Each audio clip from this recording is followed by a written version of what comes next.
Տիկին Ջուլհակյան Սահմանադրական դատարանը հրապարակեց ապօրինի ծագում ունեցող գույքի բռնագանձման մասին օրենքի գործով որոշումը։ Շատ փորձագետներ, նաև քաղաքական գործիչներ կարծում են, որ ընդդիմադիր падգամավորների, նաև արտախորհրդարանական ընդդիմադիրների այս ագրեսիվ պահվածքը պայմանավորված է հենց այս որոշումով։ Խնդրեմ ձեր կարծիքը։ Ես պետք է նախ հիշեցնեմ, որ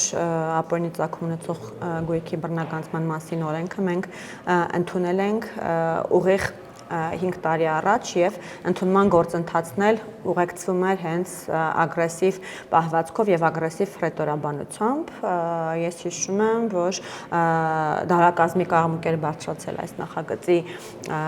քննարկման ընթացքում, շանտաժներ, սպառնալիքներ եւ դրան չնայած այդ ամեն ինչին բնականաբար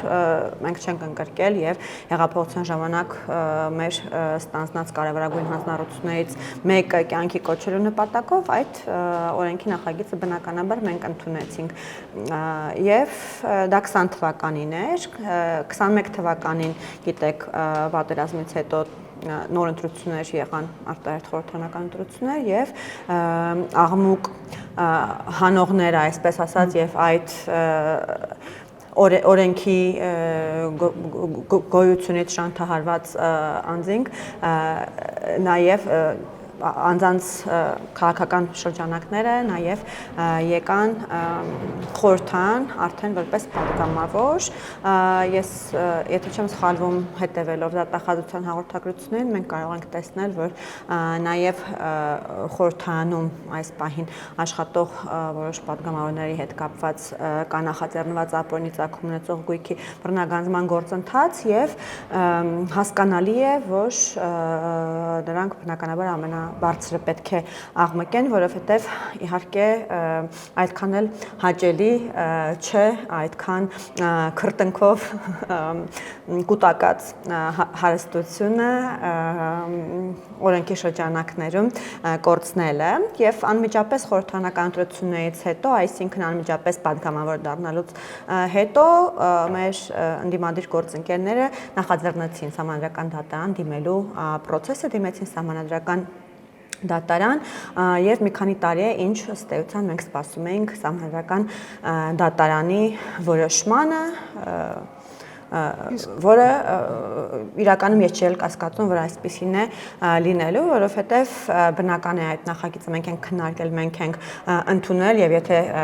չունենայինք համոզմունք, որ ամբողջությամբ համապատասխանում է Սահմանադրությանը, բնականաբար մենք չէինք ընդունի։ Ընդ որում հատկանշականը այն է, որ մեր ընդդիմադիր գործընկերները վիճարկում էին ոչ թե օրենքի առանձին դրույթներ, առանձին հոդվածներ, ինչը նորմալ կլիներ, որովհետև կարող են իրենք կարծիք ունենալ, որ օրինակ այս մի հոդվածը չի համապատասխանում Սահմանադրությանը, բայց իրենք վիճարկում էին ամբողջ օրենքը, այսինքն օրենքը ամբողջությամբ Սահմանադրական դատարանի դատին էր հանձնվել որպես հակասահմանադրական օրենք եւ Սահմանադրական դատանի որոշումը ըստ էության եկավ ասելու, որ եւ որևէ հակասահմանադրական ձևակերպում այդ օրենքում չկա, այլ կան իհարկե հոդվածներ, որոնց կիրառման վերաբերյալ Սահմանադրական դատարանը տալիս է մեկնաբանություն, այսինքն ուղենիշներ է տալիս, թե դատարանները ինչպես պետք է մեկնաբանեն այս կամ այն հոդվածը, բայց ընդհանուր հանրագումարը այդ որոշման այն է, որ օրենքը ամբողջությամբ համապատասխանում է Սահմանադրությանը եւ բնական է, որ մեր ընդդիմադիր գործընկերներին դա չէր կարող դուր գալ, որովհետեւ ինչպես ասեցի, բարդ է զրկվել ունեցվածքից։ Իսկ այս որոշումից հետո կարող ենք տեսնել, որ գործընթացը շատ ավելի արագ կընթանա։ Ես հասկանում եմ, որ սա դժվարին գործընթաց է, հեշտ չէ ամեն ինչը, բայց քաղաքացիները, նաև հեղափոխական քաղաքացիների մասին է, շատ մեղադրում են ձեզ, որ գործընթացը դանդաղ է տեղի ունենում, հատկապես կոնկրետ մարդիկ կան, որոնց ունեցվածքը անմիջապես պետք է դեռ ժամանակ լիներ։ Իրականում օրենքը նախ ունի հնարավորություն է տալիս նաև անձանց, որոնց գույքը անցնում է ապօրինի ծագում ունեցող գույքի բռնագանձման գործընթացով հաշտության գնալ պետության հետ եւ վիճարկվող գույքի մեծ մասը վերադարձնելով պետությանը ըստ էության այսպես ասած ազատվել, հա, պատասխանատվությունից եւ որոշ անձինք, որոնք որ ներգրաված էին այդ գործերում, հաշտության գնացել էին, բայց շատերը այդ հաշտությանը չէին գնում, հաշվի առնելով այն հանգամանքը, որ Սահմանադրական դատարանում վիճարկման մեջ է գտնվում օրենքը եւ բնականաբար հույս ունեին, որ գուցե Սահմանադրական դատարանը կայացնի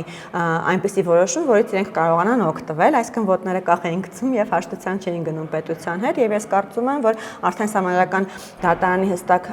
որոշումը կարող է ազդակ դառնալ այս մարդկանց համար, որ բռնագանձումը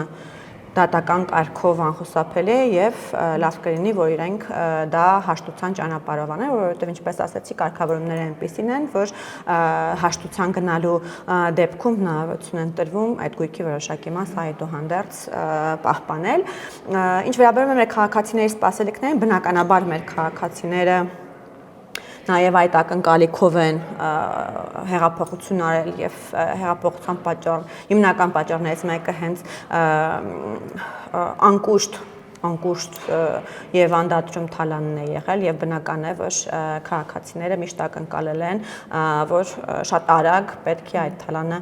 վերադառնա, բայց մենք միշտ ասել ենք եւ շարունակում ենք ասել, որ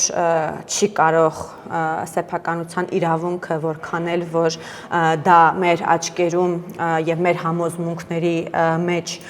թվա ապօրինի ձեռք բերված, հա, չի կարող սեփականության իրավունքը սահմանափակվել այլ կերպ, քան խիստ իրավական եւ խիստ օրինական ճանապարհով, որովհետեւ եթե նույնիսկ այդ քաղաքացիների ակնկալիքները բավարարելու համար արագ տեմպերով, սակայն անօրինական գործընթացների գնային իշխանությունները, ինչին մենք դեմ ենք, ինչպես արդեն ասացի, բնական է, որ այդ մարդիկ գնալու էին դատական կարգով վիճարկելու այդ գործընթացները, հասնելու էին եվրոպական դատարան, մարդուրանքների եվրոպական դատարան եւ տարիներ հետո, այսինքն մենք արագ արդյունք էինք ցույց տալու, բայց տարիներ հետո պետությունը կանգնելու էր լուրջ խնդրի առաջ, իսկ մենք չենք կարծում, որ արագ արդյունք ցույց տալու եւ քաղաքացիների սենտիմենտները, դրական սենտիմենտները շահելու համար կարելի է պետությանը վնաս հասցնել, ինչպես ժամանակին դա արել են նախկին իշխանությունները։ Եվ այս գործընթացը շատ բարդ է, որովհետեւ բավականին բարդ ընթացակարգերով է իրականացվում եւ միշտ չի լինում, որ դատախազությունը կարողանում է բավարար ապացուցողական բազա, բավարար իրավական հիմքեր գտնել եւ դնել այդ գործընթացի հիմքում, որ դատարանում այդ գործերը չջարդվեն պարզապես եւ դա օբյեկտիվ իրողություն է եւ այդ իրողության հետ մենք պետք է հաշվի նստենք, եթե ուզում ենք, որ այն նպատակը, որ մենք ունենք, ապօրինի գույքի բռնագանձման առումով հասնի իր նպատակին եւ լինի անշրջելի, այսինքն հետագայում չլինեն միջազգային դատական ատյանների կողմից, այսպես ասած, չեղարկված որոշումներ։ Ես հասկանում եմ նորից մեր քաղաքացիների համբերությունը սպառվում է, բայց նաև ես չեմ կարծում, որ մենք պետք է այդ դրական սենտիմենտները շահելու համար անօրինական գործընթացների դիմենք։ Իսկ օրինական գործընթացները օբյեկտիվորեն դանդաղ են երբեմն լինում եւ բնականաբար ինձ հիմա լսելու դեպքում կսկսեն վերբալ քարկոծման ենթարկել, բայց ես չեմ պատրաստվում ստել մեր հանրությանը։ Իդեպ երեք սրբազան պայքար կոչվող շարժման ակտիվիստները ճանապարհներ էին փակել, իհարկե կարճ ժամանակով։ Մենք գիտենք, որ նրանք սեզոնային պայքարողներ են, արդեն օրերը տաքանում են, ինչ սպասել նրանցից։ Իրականում ինձ թվում է սրբազան պայքարը ավարտվել է դեռ նախորդ տարի եւ ձեզնից լսելով անակնկալի եկա, որ փաստորեն դեռ շարունակվում է եւ քանի որ որևէ կերպ տեսանելի չէ նրանց պայքարը, կարծում եմ, որ որևէ բան պետք չէ սպասել նրանցից եւ իրականում խորհուրդ կտայի անպտուղ գործունեությամբ չզբաղվել, բայց իրենց որոշելիքներ իհարկե։ Խոսենք նաև Մարիա Զախարովայի մի քանի հայտարարություններից, նա երեք իր ճեպազրույցի ժամանակ ասել է, որ բազմիցս ասել ենք ԵԱՀԿ Մինսկի խմբի մանդատն այլևս ակտուալ չէ։ Այ մեր ընդդիմադիրները հաճախ ցիտում են ռուսական կողմի ներկայացուցիչներին, շատ հետաքրքիր է արձագանքել են նրանք այս հայտարարությանը, թե ոչ։ Մեր ընդդիմադիր գործընկերները միայն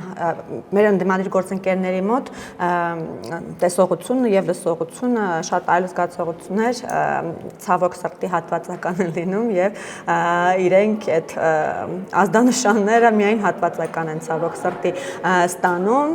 բնական է, որ իրենք բնականաբար կարող են մեզնից բողոքել, երբ մենք խոսենք այն մասին, որ ԵԱՀԿ Մինսկի խումբը կոնֆլիկտը լուծելու մասին էր եւ եթե մենք գնում ենք պայմանագրի ստորագրման, ապա բնական է, որ նաեւ պետք է համաձայն լինենք ԵԱՀԿ Մինսկի խմբի լուծարմանը եւ դաժան քննադատությանը դա հաճախ արժանանում մեր ընդդիմադիր գործընկերների կողմից, նրանք հավատում են, որ Արցախահայերի վերադարձը դեռ հնարավոր է, ավելի ճիշտ վստահ են, որ շատ լավ գիտեն, որ հնարավոր չէ, բայց իրենց թեմա է պետք ասպարեզում մնալու համար եւ ցավում եմ, որ մեր արցախցի հայրենակիցների սենտիմենտները օգտագործելով են դա անում եւ այս պարագայում կարծես թե իրենք չտեսնելու եւ չլսելու են տալի Տիկին Զախարովայի այդ հայտարարությունը, որովհետեւ ըստ էության Տիկին Զախարովան ինչ է ասում, որ փաստորեն էլ կոնֆլիկտ չկա, իհարկե Տիկին Զախարովան չի ուզում, որ կոնֆլիկտ էլ չլինի, բայց նրա ասածից ուղղակիորեն դա է բխում, որովհետև ԵԱՀԿ Մինսկի խմբի գոյության միակ պատճառը, միակ գրավականը դա կոնֆլիկտի առկայությունն է, եթե չկա կոնֆլիկտ, ապա ԵԱՀԿ Մինսկի խմբի գոյության իմաստը այլևս չկա։ Հետևաբար ես համաձայն եմ Տիկին Զախարովայի հետ, որ ԵԱՀԿ Մինսկի խումբը պետք է լուծարվի, բայց կարծում եմ ինքը ինձ հետ համաձայն չլինի, որ դրա պատճառը այն է, որ կոնֆլիկտ էլ չկա։ Իդեպ արցախցիների հետ կապված այսօր մի միջադեպ է տեղի ունեցել Արցախի ներկայացուցչության դիմաց Շահրամանյանին դեմ արցախցիներ փորձել են հանրահավաք անել, այնուհետև լրագրողների հետ է միջադեպ եղել եւ նկատում ենք, որ բոլոր այն մարդիկ, ովքեր որ խոսում են Ռոբերտ Քոչյանի, Սերժ Սարգսյանի մասին, Թալանի մասին, ընդդիմադիր լրատվամիջոցները այդ մարդկանց վերագրում են որպես ՔՊԻ պաշտպաններ, մինչդեռ այդ նույն մարդիկ մեծ քննադատության էին ենթարկում իշխող կուսակցությանը։ Այստեղ իրականում խնդիրը ոչ այնքան այն է, որ ինչ որ մեկը պաշտպանում է կամ չի պաշտպանում քաղաքացիական պայմանագրին, քաղաքացիական պայմանագրի իրականում պաշտպանության կարիք չունի, այլ հակառակը որպես կառավարող մեծամասնություն մենք ենք կոչված պաշտպանելու մեր քաղաքացիներին եւ ոչ միայն Հայաստանի Հանրապետությունում բնակվող այլ անձանց, այդ թվում եւ Հայաստանի Հանրապետությունում բնակվող մեր արցախահայերին, պաշտպանության խնդիրը չի այստեղ, բայց խնդիրը այն է, որ հաճախ այդ նույն մարդիկ, որոնք այսօր թիրախավորում են արցախցիներին, մեզ մեղադրում են արցախցիներին թիրախավորելու համար, բայց ինչպես հերոսածին ծնողների դեպքում էր, որ իրենց մոտ սենտիմենտները բացառապես կապված էին որդեգորույս մեր ծնողների քաղաքական նախասիրությունների կամ ապաքաղաքական լինելու հետ եւ նրանք պաշտպանության տակ էին առնում բացառապես այն ծնողներին, որոնք որ ընդդիմադիր հայացքներ ունեին, այս դեպքում նույնպես ըստ էության ստացվում է, որ իրենք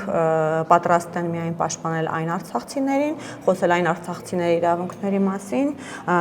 որոնք որ իշխանություններին չեն սիրում, իրենց են սիրում կամ մեկը կամ մյուսը կամ երկուսը միասին։ Այս դեպքում նույնպես տեսնում ենք այդ ընտրողական մոտեցում, որը անընդունելի է։ Ես կարծում եմ, եթե քաղաքական գործունեություն իրականացնողը մտածում է արցախցիների մասին, որպես մեծ ողբերգությունների միջով անցած մեր հայրենակիցների, պետք է այդ ընտրողական մոտեցումը չլինի եւ անկախ նրանից, թե իրենց դրսևորումները ինչպիսին կլինեն,